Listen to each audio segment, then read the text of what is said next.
The following Dungeons & Dragons actual play podcast is based on real events from the history of American crime. Some of this imagery might be upsetting.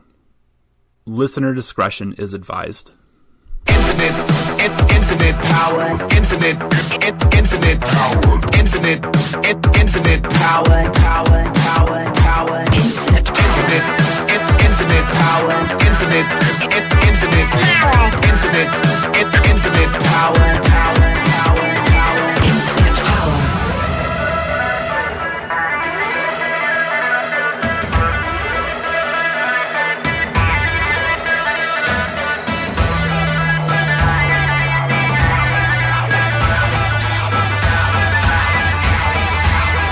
Infinite power.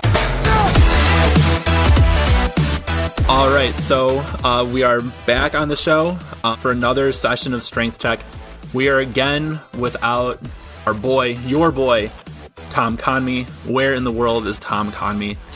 So as of this recording, Tom has just gotten back from Gen Con, and now he is off to another con. I'm not entirely sure where, but we are again without Solar this week.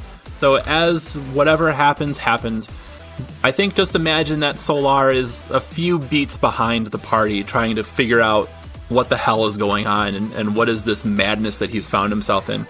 And we'll just see what happens when Tom rejoins. But even though we don't have Tom tonight, we do have a new player. Mike is with us.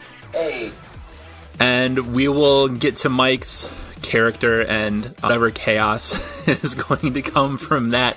Or not. Maybe it'll be like a super chill, lawful good, like mousy librarian who comes in. Just a lot of hiding and stealing, just so everyone's aware.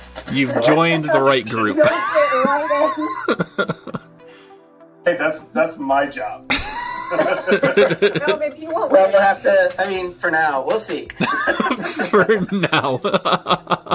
So, we left off last time. Party had killed a werewolf.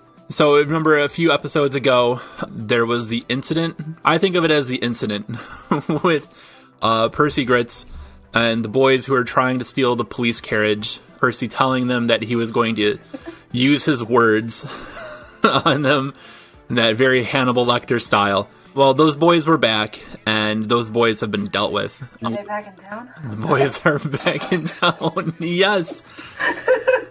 Oh. Not even a few minutes in, we're already off the rails. You're welcome. It's fine. I'm trying to behave. I know. I got you. And so this fight happened outside of William Tate's house in plain view of Joey Greenhorn, everybody's favorite rookie beat cop. Joey didn't see that much.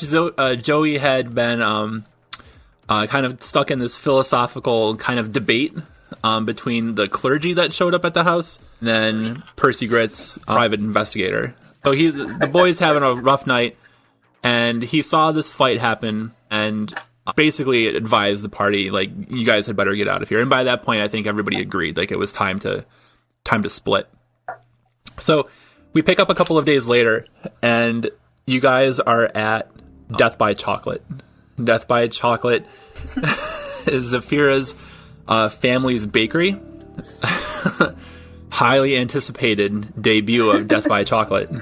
So I don't know about like any of the kitchen staff or anybody that works here, but I do have somebody to introduce who is basically your assistant manager. His name is Barnabas.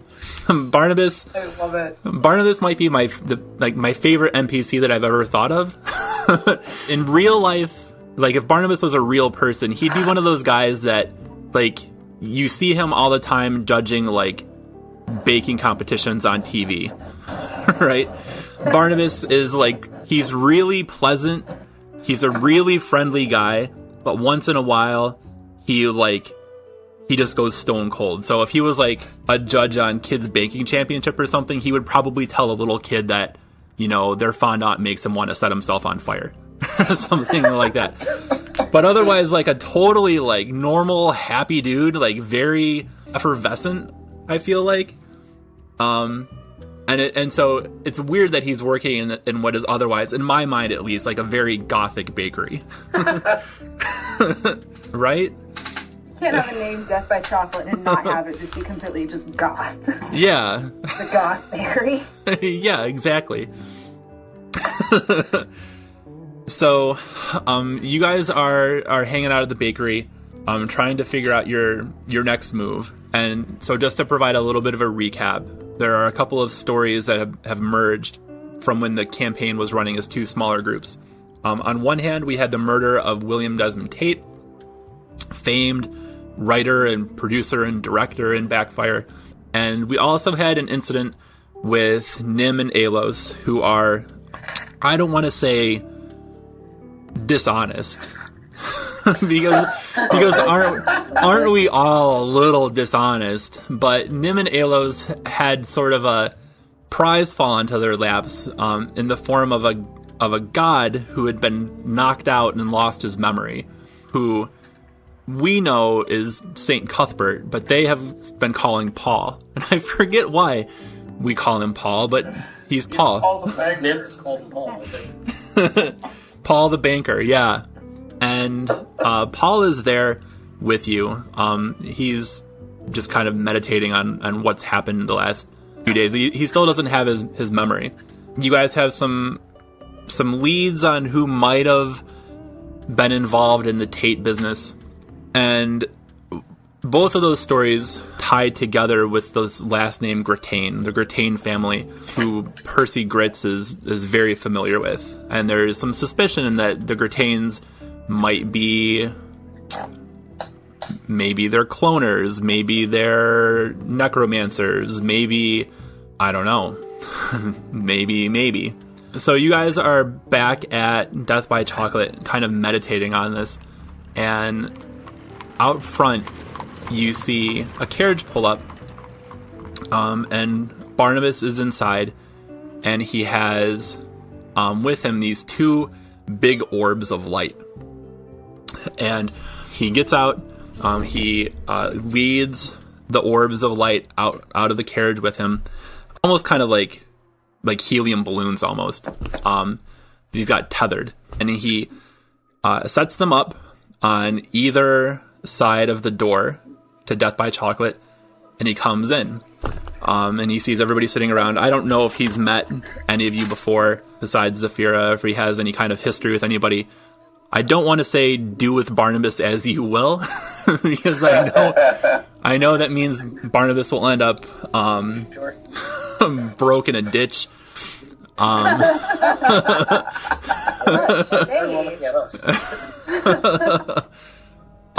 would never do anything like that. A saintly pair we are. Yeah. We are men of God. We're pious. Okay, so maybe Barnabas ends up with like multiple subscription services that he signed up for that he doesn't remember. Like, when did I get Hulu? I don't remember getting Hulu. Hulu, if you want to sponsor us though, that would be rad. CBS All Access. Yeah. It's not even Hulu. Yeah. Yeah, Barnabas was intrigued by Picard, but I guess he's going to watch it now because he's paying for it.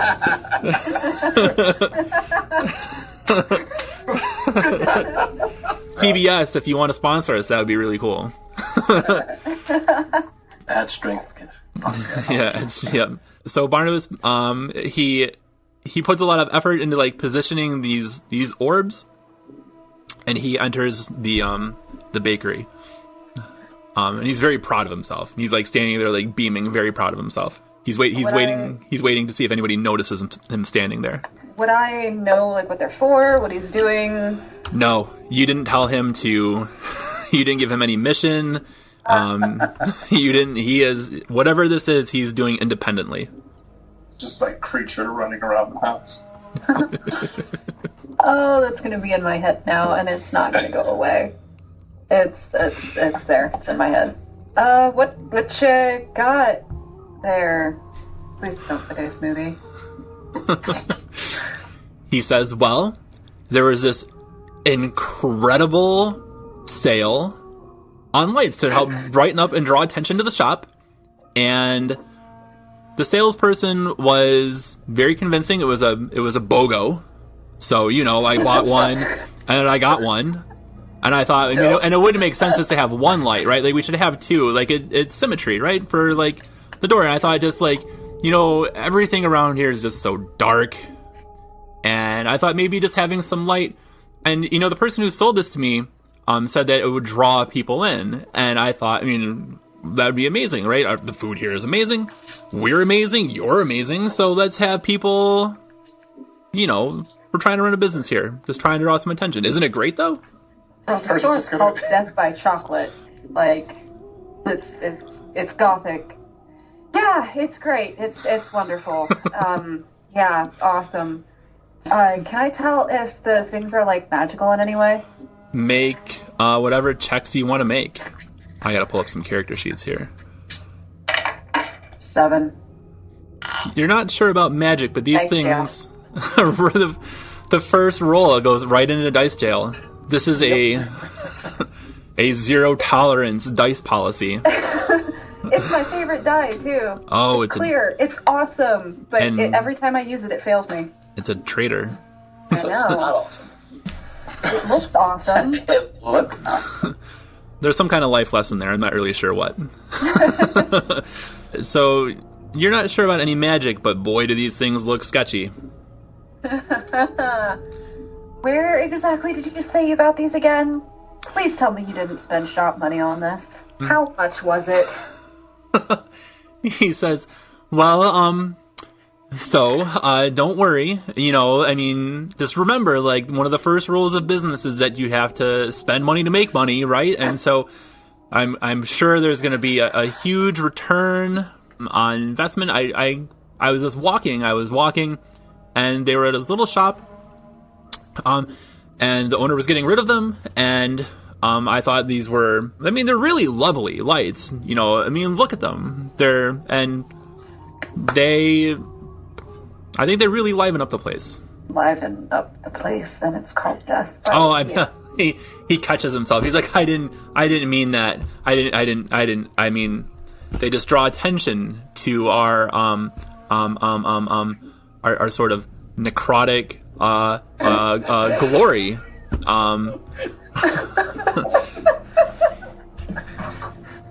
Is Nim hearing any of this? Oh yeah, you guys all hear this. Alright, so he's just like looking at it, looks like Yep. He is a pun master. this guy.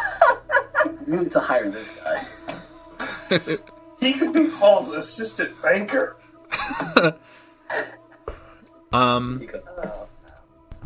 So Percy hears all this, and he just kind of like gets up and kind of looks at the lights, and then looks at Barnabas and said, "Did you say BOGO?"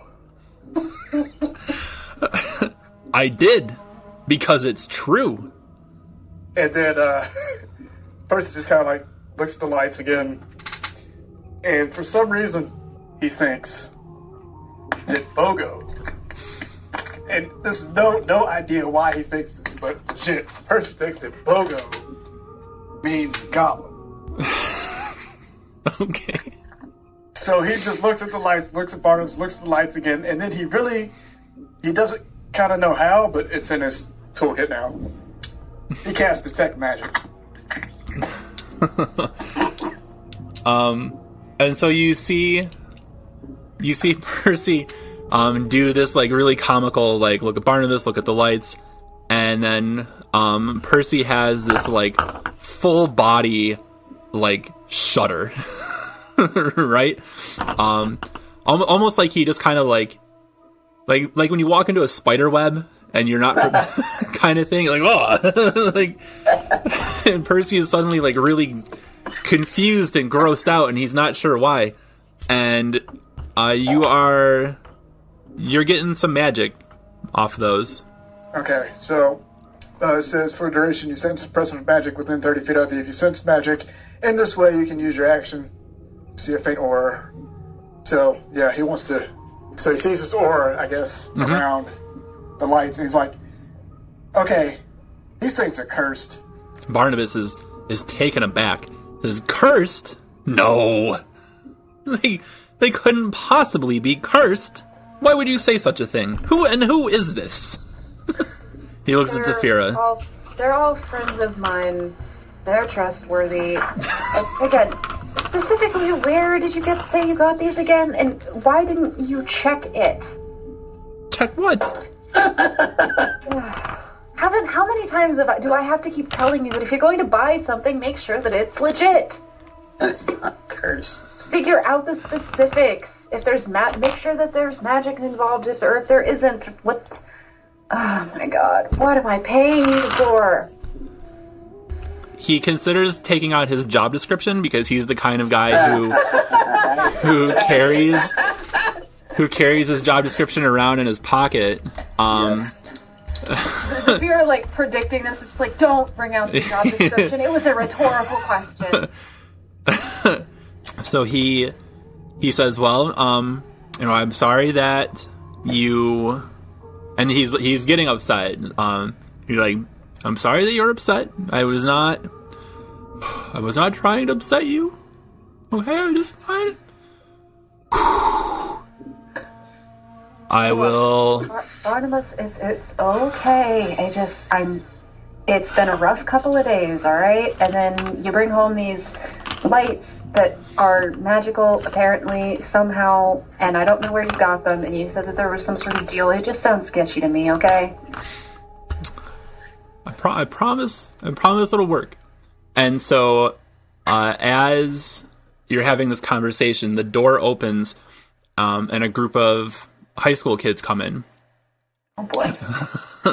And you can tell from just looking at them that they are undead. But as we've talked about before, the undead in Backfire aren't your typical, like, traditional sorts of movie zombies. They have a little bit more sentience, and there is like a sort of a civil rights campaign happening in parts of the city to try to get, rights restored or rights created for certain groups. I think we talked about the campaign that the werewolves are running. It says "Were people, we're people." Still super proud of that one. So these kids come in. There's 3 boys wearing leather jackets. Leather jackets. Riverdale. Yeah, exactly. It's undead Riverdale.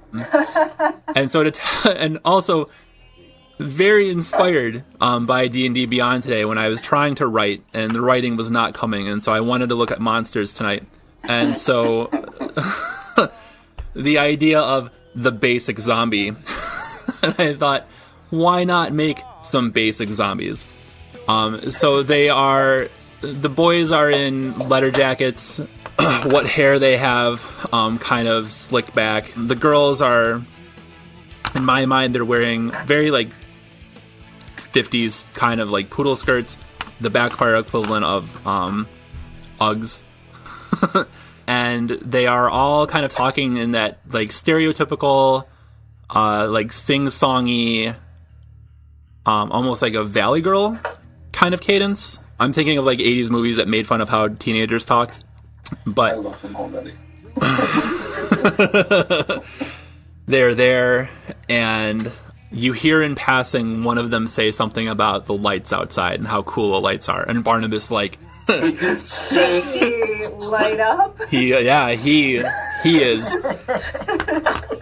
And he's not, Barnabas is not an adventurer. He has no powers or ability or anything like that, which is why he'll always be deferential to you guys when you challenge him on stuff. But if he had any abilities right now, he would definitely say, "I told you so." But with these new people around, he doesn't want to say, "I told you so" out loud. So these kids come in, and you can hear them talking about. Did you hear about that? Did you hear about that boy that died? Like, yeah, that was. I heard he was some kind of werewolf. I don't know. I think that's bullshit. Werewolves are stupid anyway. And they sit down at the counter, but they're like high school kids, and they're not really sure how to, like, order anything at a restaurant or a bakery. So they're just kind of sitting there waiting. Somehow this podcast has got super ageist in a way. Kids are already. Yeah, As the youngest one here, I'm slightly insulted, but gonna let it go. that's all right. We'll balance it out with Paul like yelling with his pants pulled up to his armpits.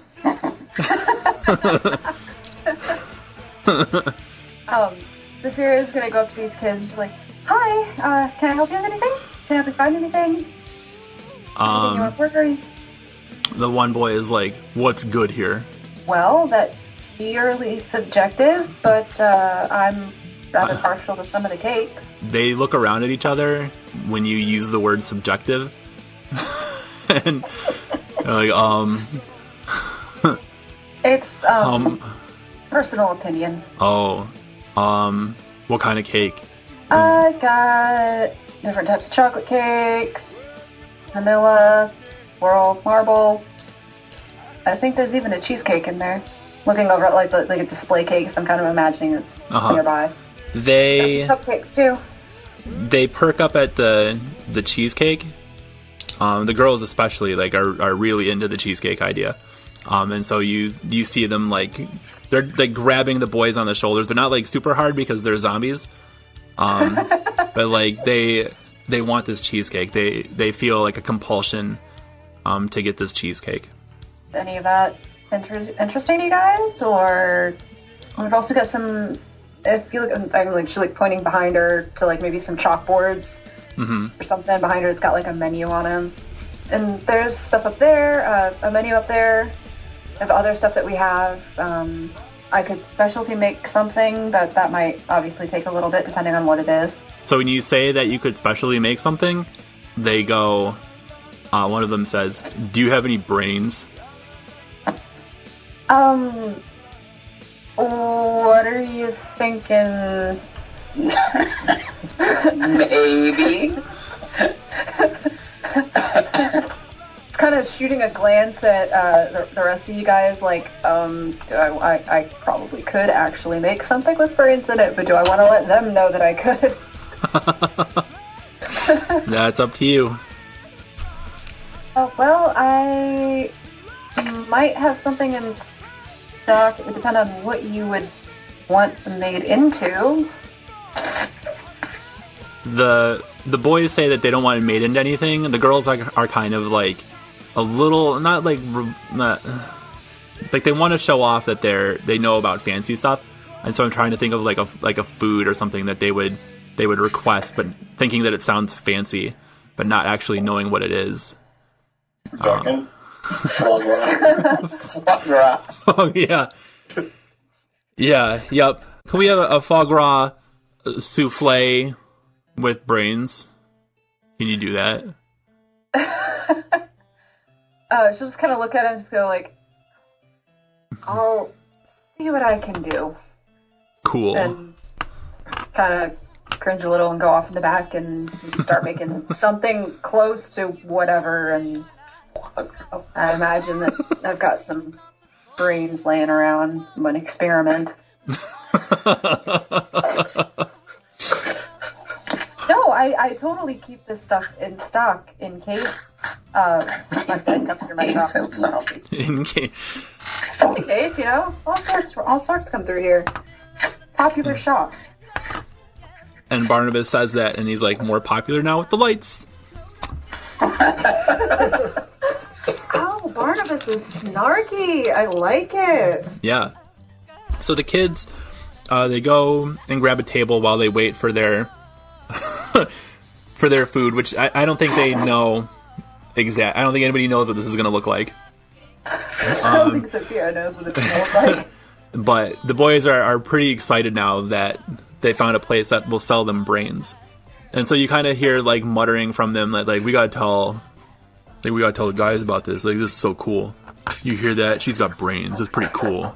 Zafira's gonna make a mental note, like, time to try to keep brains in stock now, apparently.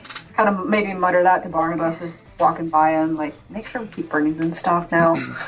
So, while this is happening, Mike, your character is walking down the street, kind of minding his business, and you see these two glowing lights sitting out in front of this bakery on an otherwise relatively dark street. Make a perception check. It's gonna take me. I just rolled this guy up. Mm-hmm. I'm learning all about him right alongside you all. Okay, so you said perception. Yes, sir. 12.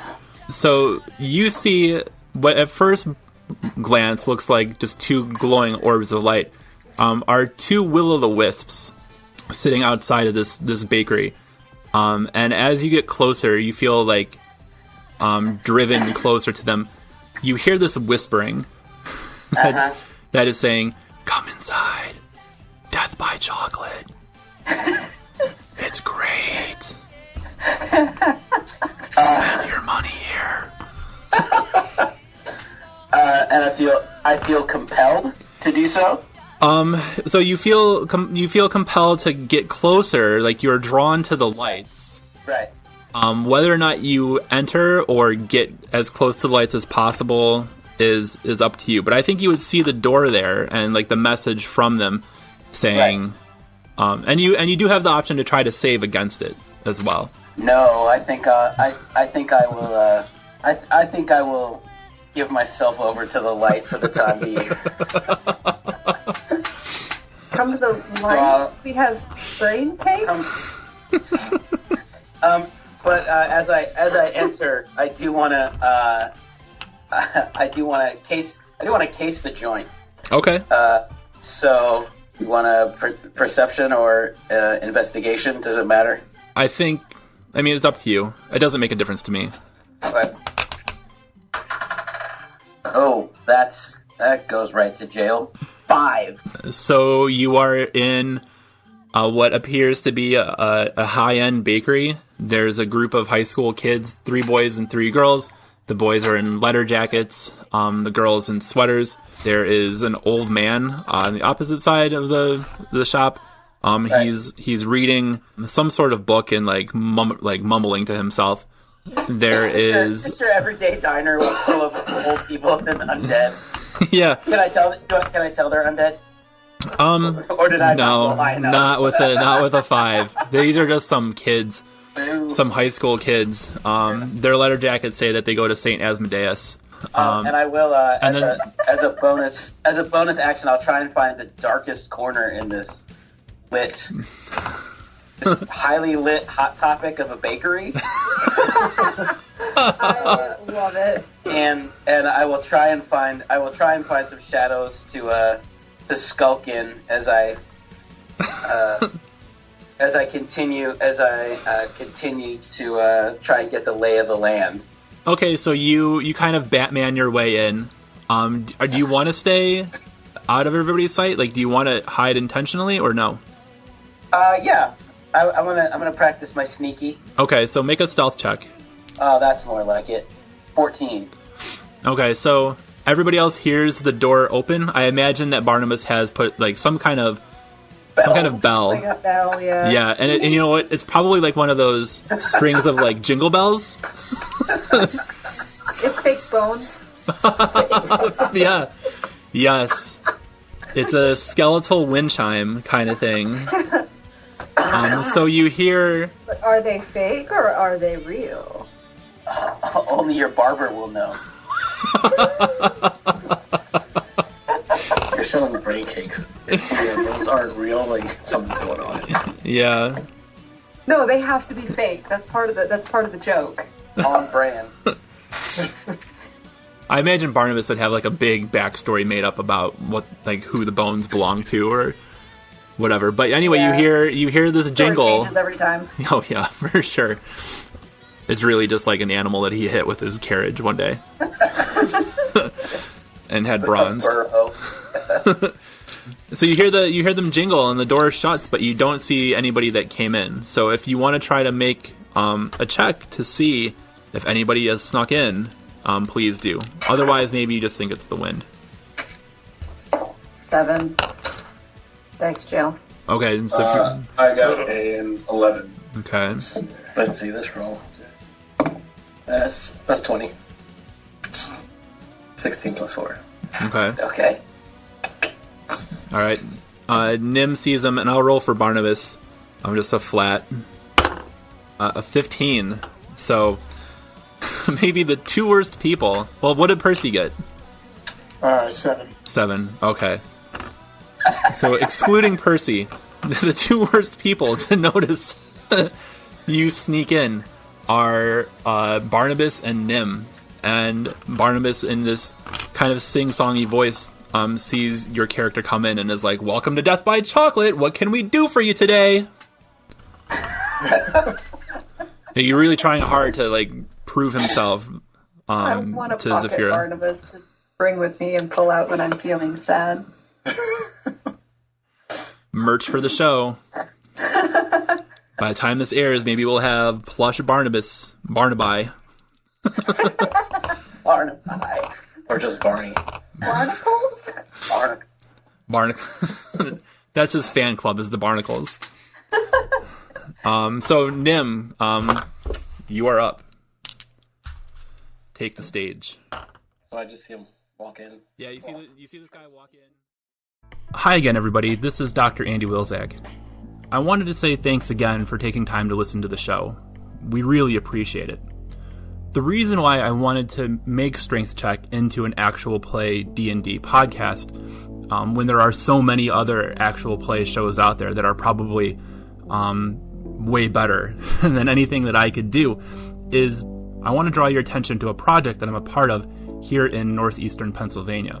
We're calling it Play for Progress, and the idea is to use D&D and eventually, hopefully, probably other tabletop games to help middle school and high school kids who are struggling with mental health problems or addiction issues, or who feel alienated or isolated in some way. This part of Pennsylvania has been hit really, really hard by the opioid crisis. This part of Pennsylvania has a very high alcoholism rate. And this part of Pennsylvania is diversifying very quickly, and there are those who have capitalized on that to try to create more conflict between people. So we have a lot of kids here who are alone and who are suffering, and suffering mightily. So what we're doing, and the point of this message now, is to just let you know that we are raising money to make Play for Progress a sustainable force for good in the northeastern Pennsylvania area. If you have even $5 to spare for us, you can go to GoFundMe.com/playforprogress with hyphens between the words, so play-for-progress. And anything that you can give us will go a long way towards making us sustainable. Thank you.